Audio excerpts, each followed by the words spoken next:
Did you ever face a giant and feel like it was your last day? The odds were stacked against you. You felt all alone. It looked like everything you hoped for was slipping through your fingers. It's as if life itself was waging war against you, determined to knock you out.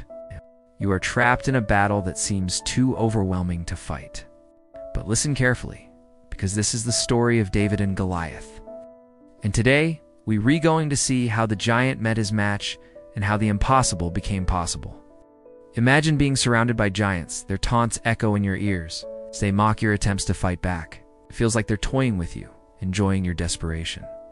You're tired, hungry, thirsty, and everyone expects you to fall. These are the giants that try to keep us from experiencing God's best. But the story of David reminds us that it's not the size of the obstacle that matters, and remember, your battle belongs to the Lord, and with Him. Walk in faith and face your giants with courage. But the size of our faith in the one who goes before us says, "You come to me with a sword, with a spear, and with a shield. Stand firm, speak truth. Remember, you're not fighting alone. The battle belongs to the Lord, and with Him, victory is already written. But I come to you in the name of the Lord Almighty, the God of the armies of Israel, whom you have challenged. This day the Lord will deliver you into my hands, and I will strike you down and cut off your head. And I will give your body to the birds and beasts of the field." They've all given up hope, but you're not ready to accept defeat. This was the situation for David, a young man who was just a shepherd. A boy, really.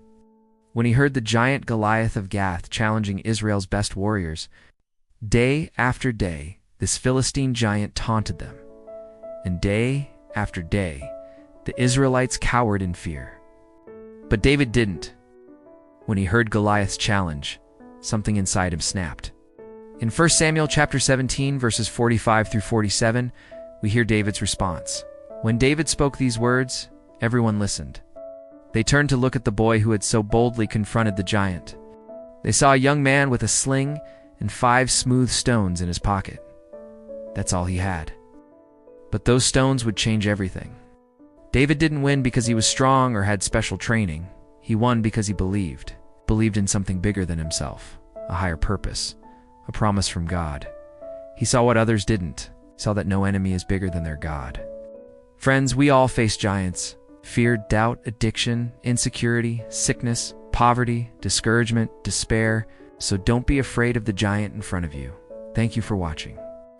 If this story stirred your heart, be sure to like, share, and subscribe for more powerful truths from Scripture.